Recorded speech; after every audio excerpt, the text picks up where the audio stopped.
yang dikeluarkan oleh Imam Abi Dawud dari sahabat Anas ibn Malik radhiyallahu anhu. Kata Nabi sallallahu alaihi wasallam, "Ya'ti 'alaikum zaman al-qabid fihim 'ala dinihi kal-qabid 'alal jamri." Kata Nabi sallallahu alaihi wasallam, akan datang zamannya kepada kalian orang yang memegang teguh agamanya seperti memegang bara api. Hadis ini tentu bagian daripada alamatun nubuwah, tanda dari tanda-tanda kenabian. Artinya bahwa hadis ini tersirat pesan kepada kita sebagai umat akhir zaman bahwa siapapun di akhir zaman yang berpegang dengan agama dengan sebetul-betulnya memegang agama, maka dia akan merasakan seperti sabda Nabi sallallahu alaihi wasallam, yakni dia akan memegang seperti bara api. Kalau kita lihat secara hakikat bara api itu, tidak ada manusia yang sanggup memegangnya. Siapa yang bisa memegang bara api? Antum ambil kayu kemudian bakar. Ketika merah-merahnya itu, arang itu, antum pegang, kira-kira bisa tidak? Mustahil. Karena sifat bara api itu pasti panas.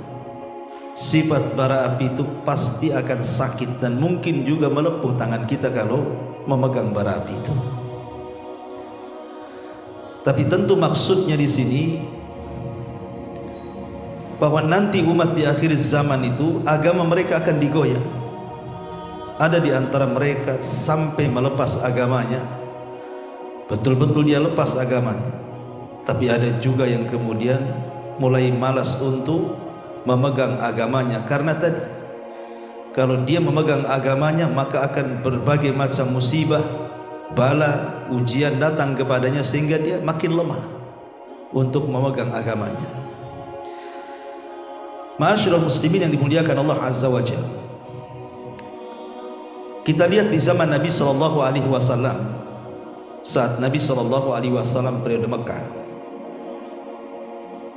13 tahun Nabi sallallahu alaihi wasallam berdakwah di kota Mekah, menyampaikan kalimatul la ilaha illallah, tauhid.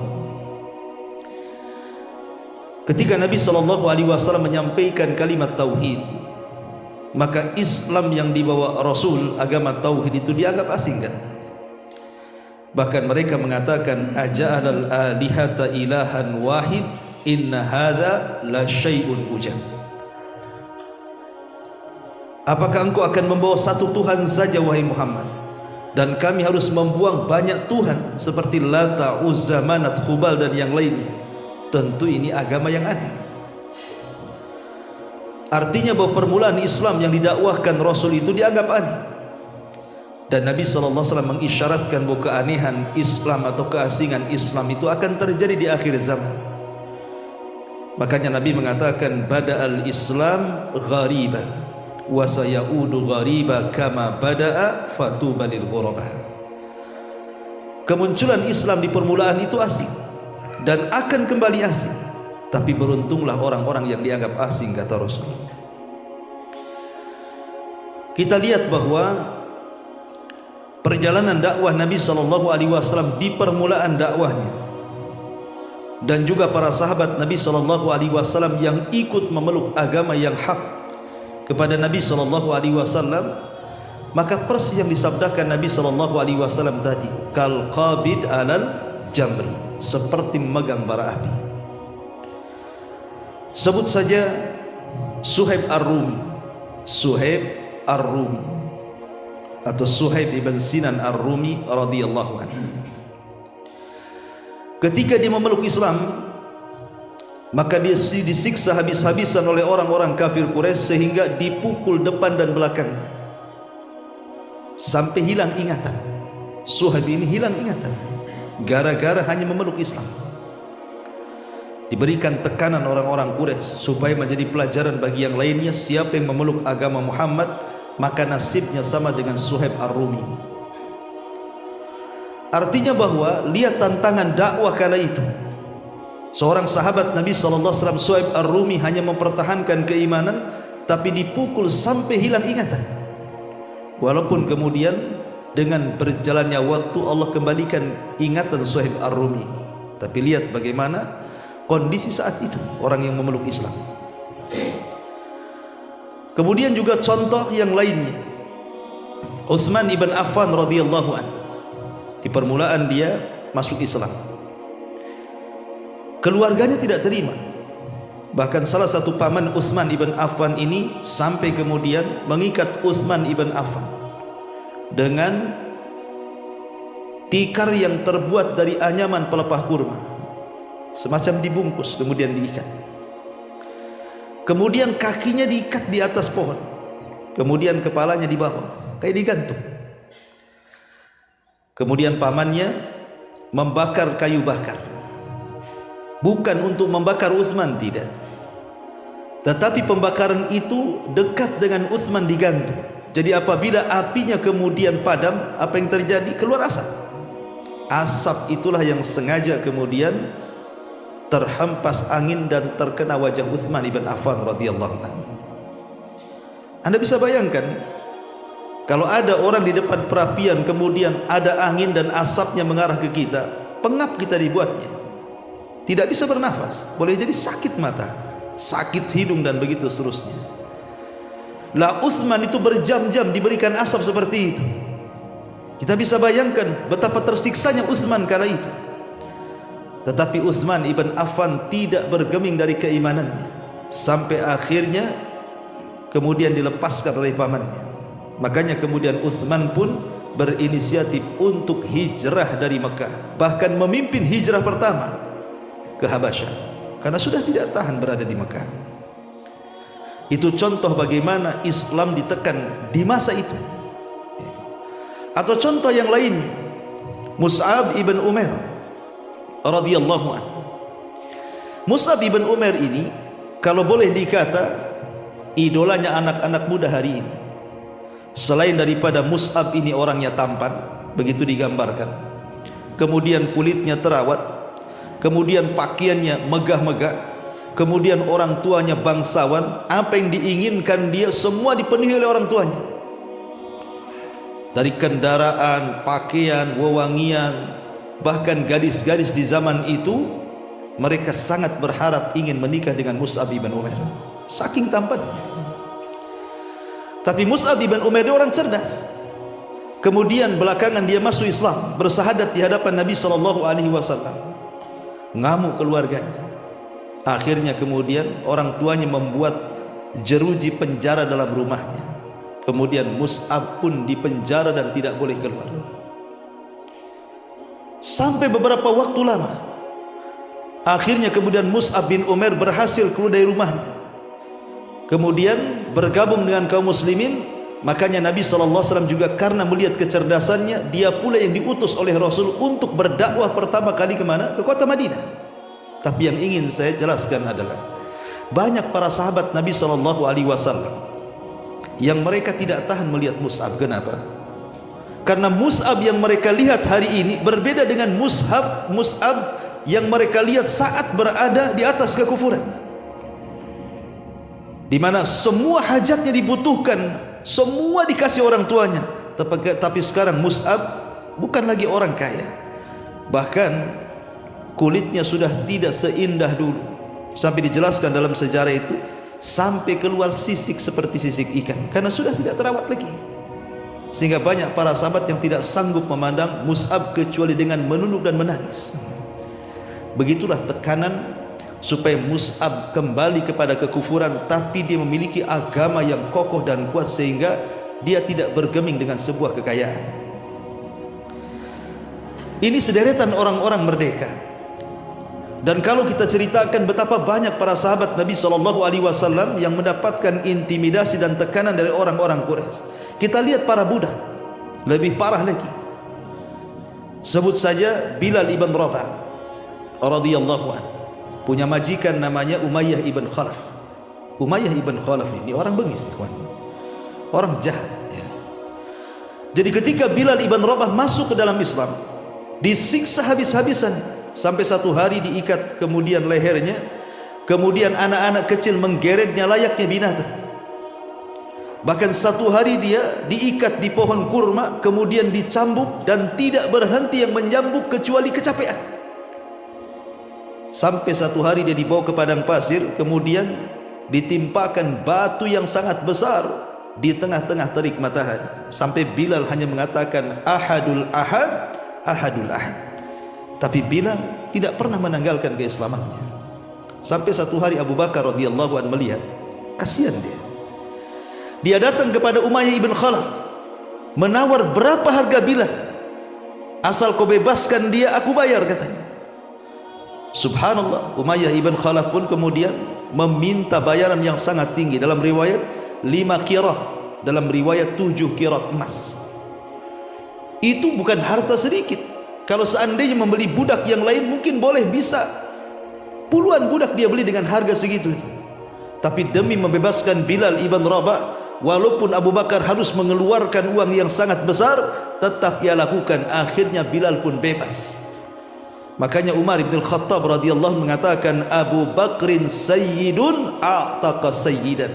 Abu Bakar itu seorang sayyid, pemimpin, dan dia telah memerdekakan seorang pemimpin juga. Maksudnya Bilal ibn Rabah, karena setelah peristiwa ini Nabi SAW sangat memuliakan Bilal dan dia menjadi pemimpin para muadzin sampai kiamat dibangkitkan. Bilal ibn Rabah. Kemudian siapa lagi? Sebut saja Khabbab ibn Arat. Khabbab ibn Arat radhiyallahu anhu. Khabbab ibn Arat ini, ikhwan, majikannya seorang pandai besi, pemilik usaha pandai besi. Anda bisa bayangkan, namanya pandai besi, isinya hanya besi dengan api saja. Itulah pandai besi. Jadi Khabbab ibn Arat ini ketika mendengar bahwa dia masuk Islam, majikannya marah, sehingga dipaksa Khabbab ibn Arat ini murtad. Tapi Khabbab tidak mau. Sampai kemudian majikannya kalau sudah marah, dia ambil besi, dimasukkan ke dalam api sampai merah, kemudian disundutkan ke badannya. Subhanallah. Sampai sejarah menjelaskan tidak ada satu pun tempat di badan Khabbab ibn Arat ini kecuali ada sundutan besi panas di situ. Itu Khabbab ibn Arat radhiyallahu anhu. Sampai di zaman Umar bin Khattab radhiyallahu anhu, Umar ini mengenang bagaimana kebengisan orang-orang Quraisy terhadap para sahabat Rasul. Di tengah-tengah mereka ada Khabbab ibn Arat. Kemudian Khabbab pun membuka pakaiannya. Rupanya tidak ada satu pun kulit di punggungnya, melainkan ada bekas bolong-bolong, bekas tusukan besi panas. Sampai Umar menangis. Tapi begitu sabarnya Khabbab ibn Arat kali itu. Walaupun pernah Khabbab itu hampir putus asa, hampir melepaskan agamanya. Sehingga ketika dia sudah tidak tahan, dia datang kepada Nabi SAW. Rasul ketika itu sedang bersandar di kiswah Ka'bah. Kemudian Khabbab mengatakan, ya Rasulullah, ala tad'u lana, ala tastaghfir lana. Rasul, tidakkah kau berdoa kepada Allah? Tidakkah kau minta pertolongan kepada Allah? Lihat, tidakkah kau iba kepada kami? Kami sudah tidak kuat disiksa oleh mereka. Mintalah kepada Allah kemenangan, agar kemenangan itu cepat kepada kita. Tapi Rasul SAW hendak menghibur Khabbab dan mengatakan, jangan tergesa-gesa Khabbab, kemenangan itu pasti ada dan pasti datang. Nanti kalau kemenangan itu datang, orang-orang yang berjalan dari Sod'a ke Hadral Maut tidak takut kecuali kepada Allah Subhanahu wa ta'ala. Kemudian Rasul mengatakan, ya Khabbab, dulu kata Rasul, ada orang yang dikubur hidup-hidup tapi tidak meninggalkan agamanya. Ada yang disisir dengan sisir besi sehingga terkelupas dari daging dan tulangnya pun tidak menanggalkan agamanya. Bahkan ada yang digergaji sehingga belah tubuhnya menjadi dua, kemudian mati syahid dan tidak pula meninggalkan agama mereka. Ya Khabbab, jangan tergesa-gesa, kata Rasul. Setelah mendapatkan penjelasan Rasul, maka Khabbab semakin mantap lagi untuk memeluk Islam. Itulah Khabbab ibn Arat. Yang lebih daripada itu, mungkin keluarga Ammar ibn Yasir. Ammar ibn Yasir ini adalah budak daripada Abu Jahal, Fir'aunnya umat ini. Ketika kemudian Ammar ini memeluk Islam, kemudian Islamnya ditularkan kepada ayah dan ibunya Sumayyah dan juga Yasir, dan ketahuan Abu Jahal, ditangkap tiga-tiganya. Kemudian yang dihadapkan pertama adalah Sumayyah, ibunda daripada Ammar. Kemudian dipaksa untuk murtad tapi tidak mau dan tetap kokoh dengan akidah Islamnya. Marah Abu Jahal, diambilnya tombak, dimasukkan ke kemaluannya sampai menembus dadanya. Kemudian dia pun mati syahid. Dan itulah manusia yang mati syahid pertama dalam Islam, seorang wanita yang bernama Sumayyah, ibunda daripada Ammar ibn Yasir. Kemudian setelah Sumayyah mati syahidah, maka Abu Jahal kemudian melihat suaminya Yasir dibantai juga sampai mati. Sekarang tinggal anak kecil namanya Ammar. Abu Jahal mengatakan, ya Ammar, apakah kau akan menyusul kedua orang tuamu? Kalau engkau ingin bebas, lakukan dua perkara. Satu, caci maki Muhammad itu sesuka hatimu. Atau yang kedua, pujilah berhala-berhala kami, Lata, Uzza, Manat, Khubal, dan begitu seterusnya.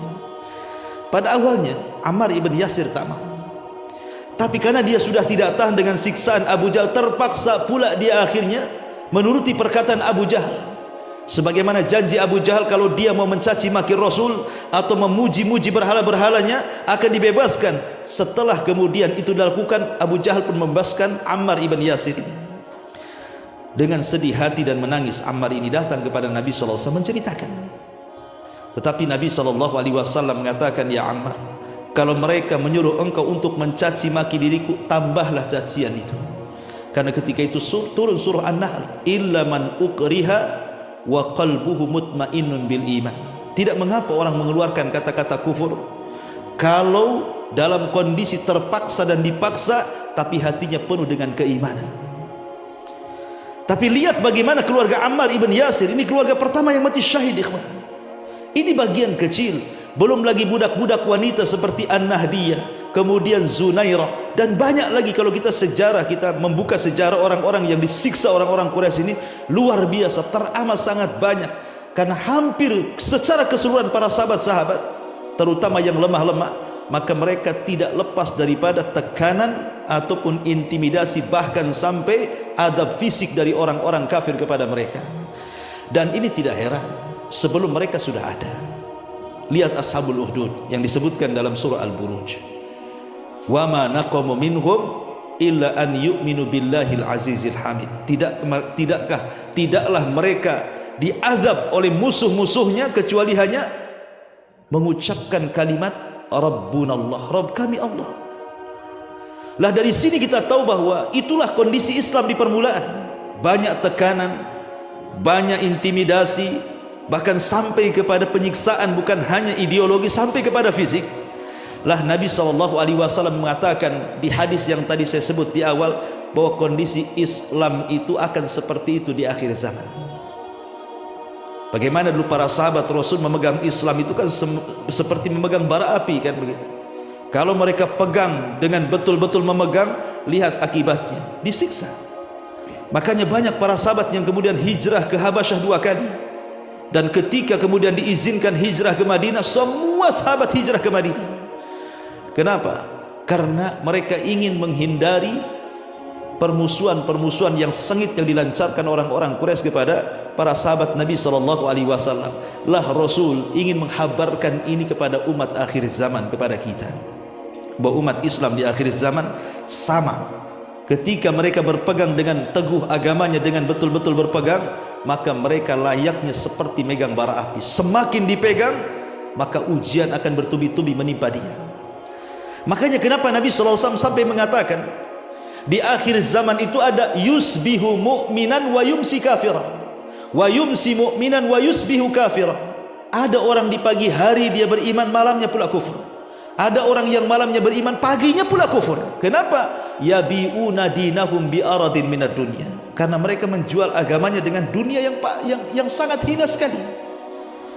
Gara-gara pernikahan orang bisa murtad, gara-gara ekonomi orang bisa murtad, gara-gara politik orang bisa murtad. Jadi sekarang ini kalau kita lihat bahwa begitu rapuhnya umat Islam di akhir zaman itu, kenapa?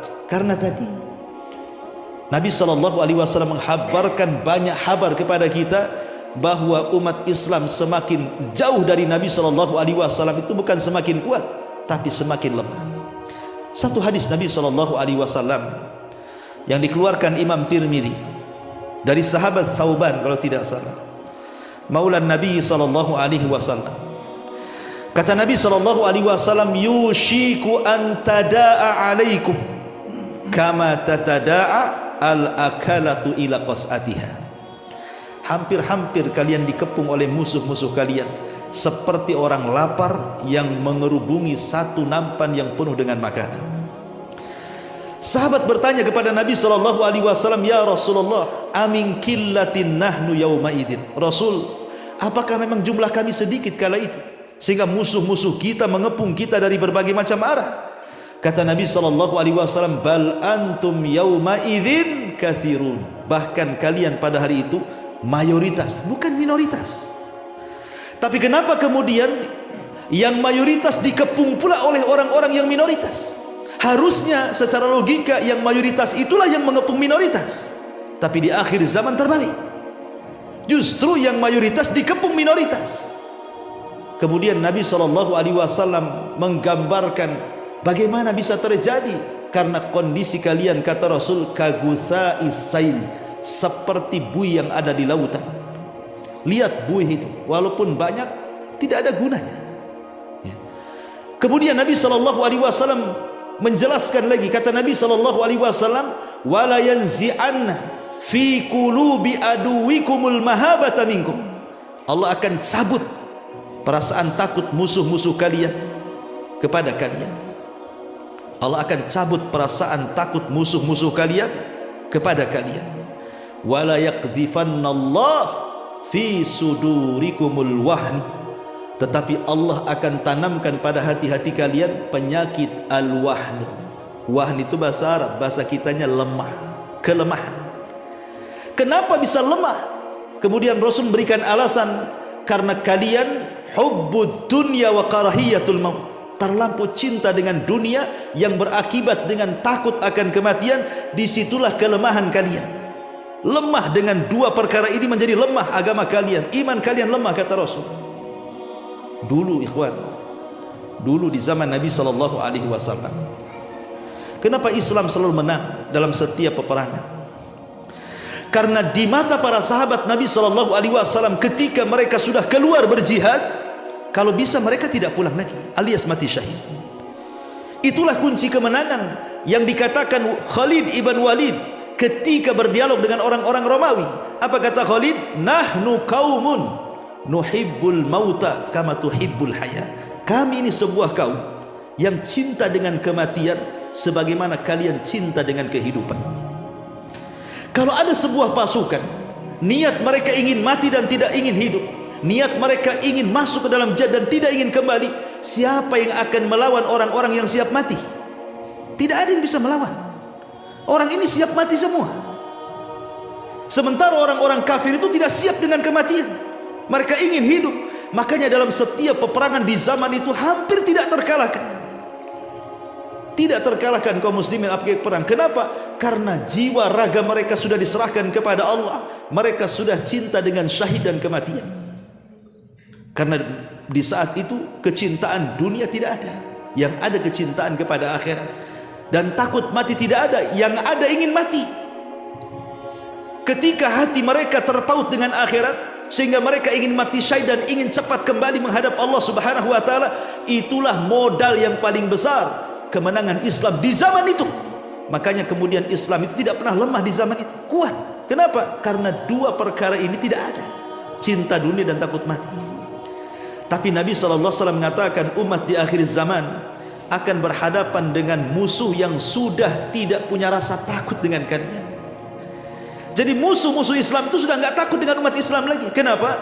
Karena umat Islam sudah tidak seperti umat Islam dahulu, yang mereka ingin berhubungan dengan Allah, ingin mati kalau bisa perang enggak kembali. Sekarang tidak ada lagi. Yang ada hanya kelemahan, dicintakan dengan dunia dan takut kematian. Makanya musuh-musuh itu akan mudah mengepung kalian dari berbagai macam arah. Itulah nasib Islam di akhir zaman, kata Rasul. Walaupun mereka banyak, tetapi kondisi mereka seperti buih, tidak berguna. Ma'asyiral muslimin yang dimuliakan Allah Subhanahu wa taala, kalau sebut saja hubbud dunia, cinta dunia, yang terbayang pada kita kalau sudah cerita dunia apa? Harta. Apalagi Kalau kita cerita dunia, pasti yang terbayang pertama adalah harta. Pengen punya rumah bagus, pengen punya kendaraan mewah, pengen punya tanah luas, pengen punya uang banyak, pengen punya usaha yang maju. Itulah dunia. Ya. Sebenarnya dunia itu tidak dilarang untuk mengambilnya. Tidak ada masalah kita ini mencari dunia. Seperti antum yang rumahnya jauh, kemudian datang ke pengajian ini, antum punya rumah, punya mobil gitu. Mendingan mana, jalan kaki ke sini atau naik mobil? Ya, naik mobil lah, tidak mungkin jalan kaki. Apalagi dari Batam Center ke sini, apa nggak pengkor? Ya. Artinya kan boleh kita pakai mobil ke pengajian, pakai motor ke pengajian, naik taksi ke pengajian, daripada jalan kaki sampai sini udah buyar pengajian. Dunia ini boleh hanya untuk melengkapi hidup saja. Selama dunia ini hanya untuk melengkapi hidup, untuk perjalanan kita ke akhirat, tidak tercela dunia ini. Dunia ini menjadi tercela ketika kemudian tidak diletakkan di tangan, tetapi diletakkan dalam hati. Kalau mobil sudah diletakkan di hati, rumah diletakkan di hati, uang diletakkan di hati, tanah-tanah yang luas antum beli diletakkan di hati, itulah yang dicela dalam Islam. Karena ketika kemudian dunia itu diletakkan di hati, maka dia akan berangan-angan kalau bisa jangan cepat mati. Kalau bisa 100 tahun lagi lah, best lah usianya. Kalau bisa sampai 200 tahun, bagus, jangan mati dulu, kan gitu. Kenapa? Masa saya baru sukses dari muda, sudah tua, sekarang sudah kaya, masa saya mati? Kan gitu. Kalau bisa ditambah lagi umurnya, kan begitu. Itu kalau cinta dunia sudah masuk ke dalam hati seperti itu, dia tidak akan ingin mati. Kalau bisa ingin panjang usianya. Itulah yang dikatakan Rasul, hubbud dunya wa karahiyatul maut. Kalau orang kalau sudah cinta dunia, pasti tidak mau mati. Gimana mau mati? Ya, capek dari pagi, siang, sore, dari remaja, dewasa sampai tua, sudah punya segalanya, tiba-tiba ditinggal begitu saja, kan gitu. Secara logika kan rugi. Tetapi itu pula yang menjadikan kelemahan kita di hadapan musuh-musuh kita. Ma'asyiral muslimin yang dimuliakan Allah Azza wa Jalla. Kalau kita lihat asli Islam di akhir zaman ini, ikhwan, terkadang kita tidak sadar. Kita boleh jadi mungkin mengaji seperti ini hampir mungkin seminggu 2 kali, atau di antara antum ada yang mungkin seminggu tiap hari ngaji ke sana kemari. Ya. Bukan tidak bagus. Ini bisa menambah pengetahuan dan bisa kita amalkan. Ya. Tapi terkadang ada yang melupakan kita. Kita ini tidak dituntut hanya sekedar menjadi orang soleh saja, ikhwan, tetapi dituntut juga menjadi orang muslih. Soleh dan muslih. Soleh itu memperbaiki diri, muslih itu memperbaiki orang. Kalau soleh saja, antum tidak akan diganggu siapa-siapa. Coba antum sholat ya untuk sendiri, puasa untuk sendiri, ngaji untuk sendiri, baca Quran untuk sendiri, zikir untuk sendiri. Siapa yang ganggu antum? Nggak ada. Antum gak akan diganggu, coba aja.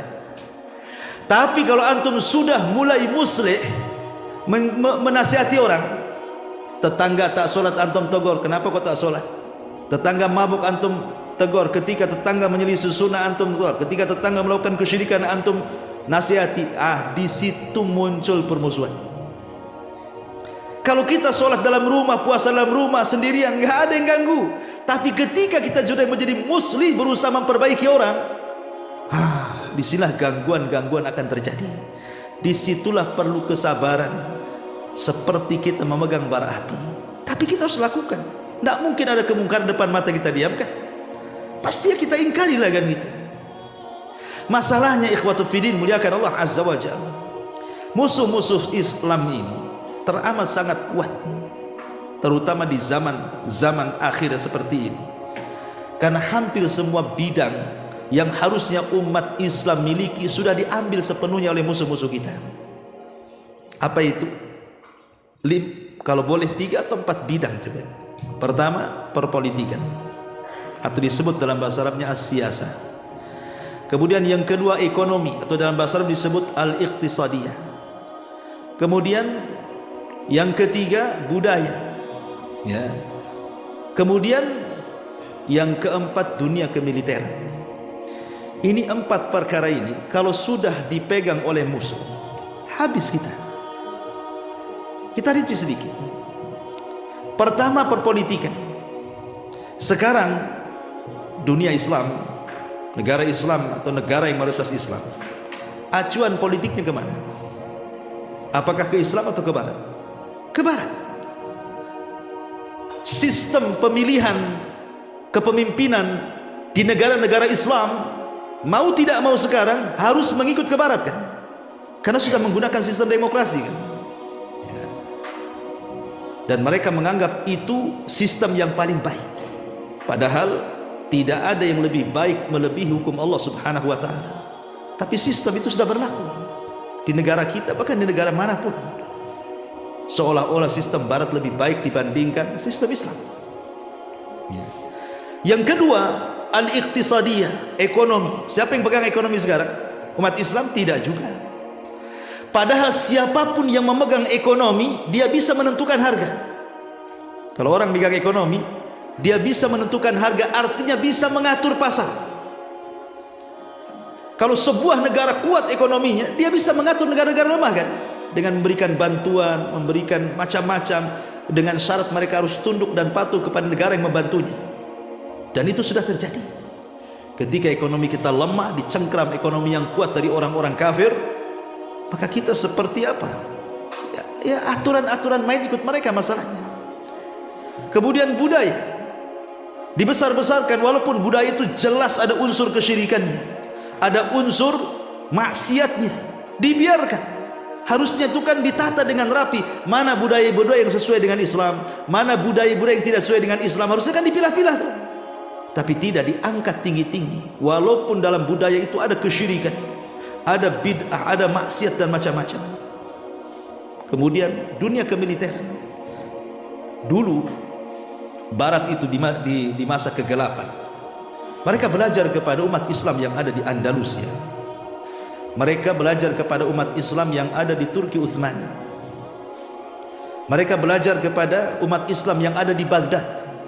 Itu orang-orang Amerika dulu, zaman kegelapan. Tapi setelah kemudian mereka cerdas, belajar kepada umat Islam, mereka balik ke negaranya, maka mereka coba kemudian mengamalkan ilmu mereka dengan mengembangkan pengetahuan, dan akhirnya kita lihat Barat itu, mereka sanggup menciptakan berbagai macam senjata yang umat Islam tidak punya. Umat Islam hanya bisa membeli kan sekarang, bukan membuat, membeli ya. Apapun yang mereka jual dengan harga apapun pasti dibeli, karena kita tidak seperti mereka. Artinya sudah terbalik-balik gitu dunia ya. Lah dari 4 unsur ini saja, disinilah letak lemahnya umat Islam. Kalau perpolitikan dipegang oleh orang-orang mereka, kemudian ekonomi dipegang oleh mereka, budaya dipegang oleh mereka, kemudian kemiliteran juga dipegang oleh mereka, lalu apa yang tersisa bagi kita? Tidak ada ya, kita menjadi lemah. Lebih daripada itu, orang-orang kafir itu, kenapa mereka berusaha untuk menghancurkan Islam secara halus?